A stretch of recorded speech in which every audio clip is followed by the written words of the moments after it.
1200 gilets jaunes, 11 barrages filtrants, 2 opérations escargots dans l'arrondissement. Le sous-préfet fait le bilan de la mobilisation du 17 novembre. Et le mouvement continue. Hier, une centaine de gilets jaunes étaient postés au rond-point d'Ambar pour mettre en place des barrages filtrants avant de bloquer les accès au Cora de Sarreguemines. Aujourd'hui, des gilets jaunes se retrouvent sur la zone commerciale de Crosby-Derstroff. Salle comble à l'hôtel de ville de Sarreguemines pour l'Assemblée générale du comité de défense des travailleurs frontaliers de la Moselle. Principaux points d'achoppement, la réforme des allocations chômage, la non-reconnaissance des taux d'invalidité entre la France et l'Allemagne et la CSG et la RDS prélevées sur les pensions de retraite allemandes. Justice morte par les avocats du barreau de Sarreguemines. Après plusieurs mois de négociations avec la conférence des bâtonniers et le Conseil national des barreaux sur le projet de réforme de la justice, la mobilisation se poursuit. Les avocats affirment que le gouvernement est revenu sur plusieurs points, notamment l'expérimentation des cours d'appel spécialisées dans 5 régions administratives au lieu de 2 et la spécialisation des tribunaux entre plusieurs départements. Toutes les audiences du jour sont renvoyées. Un plan d'action pour faire face à la prolifération des sangliers. Le préfet de la Moselle, Didier Martin, les chasseurs et les agriculteurs du département ont présenté hier à Morhange ce plan d'action. Les dégâts agricoles ont augmenté de 32% en 2 ans et ont engendré 1,4 million d'euros d'indemnisation.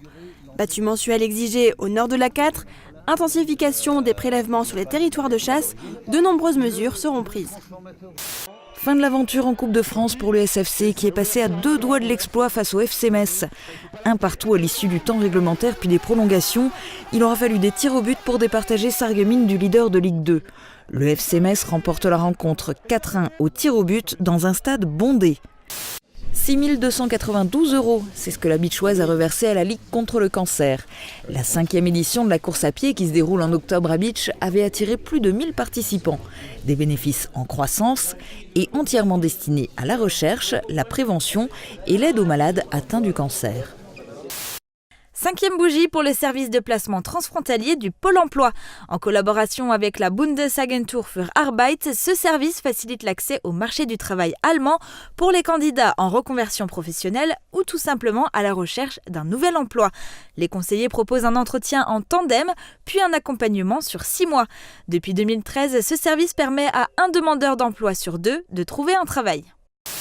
Un nouveau hall d'accueil en guise de cadeau d'anniversaire. Inauguration officielle et festivités étaient au programme ce week-end pour la médiathèque communautaire de Sarreguemines.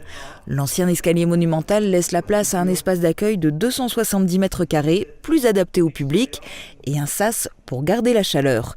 Montant des travaux, un peu plus de 300 000 €, dont 70% de subventions. Les troupes américaines auront leur musée à Bitche. Il se situera au-dessus de la porte de Strasbourg.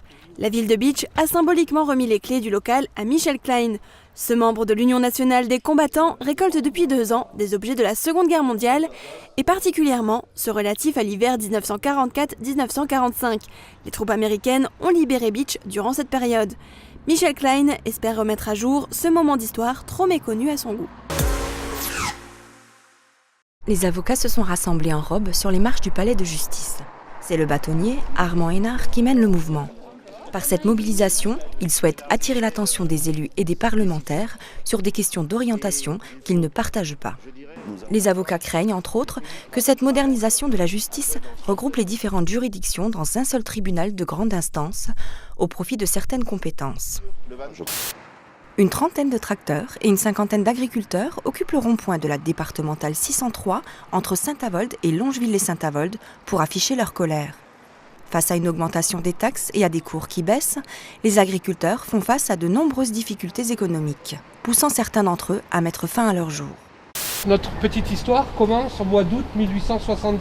Il y a 100 ans, après une longue période d'annexion de près de 50 ans, l'Alsace et une grande partie de la Moselle redevenaient françaises.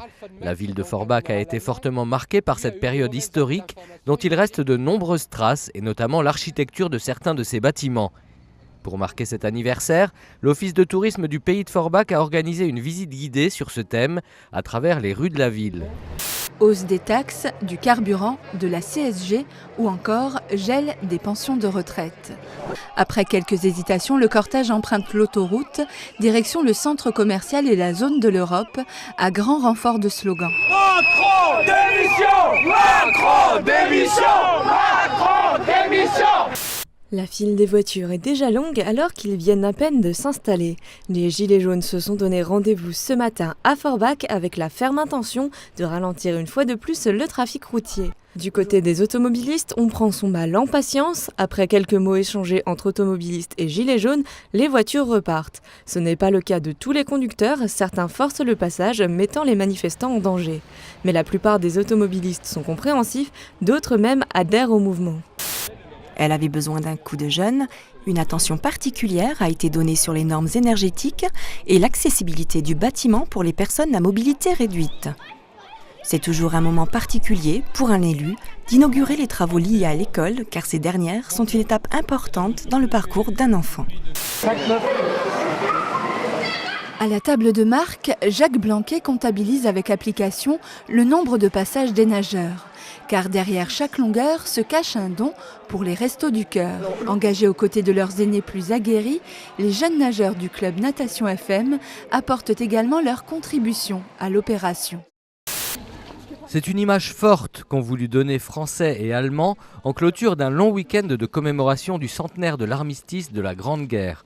La nuit est tombée lorsque s'illumine le chemin qui mène du stade de Spicheren au site des Hauteurs, où trône la Grande Croix du Souvenir. De l'autre côté de la frontière, les Allemands, partis de la Brème d'Or, rejoignent les Français pour parcourir ensemble les derniers mètres.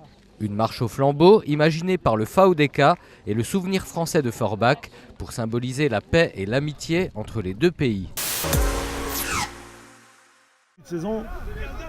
Le rugby est un sport porteur de valeurs fortes. Ici, on a des valeurs d'altruisme, de partage. Et c'est ces valeurs-là vraiment de famille qu'on vient trouver et qu'on vient chercher au rugby.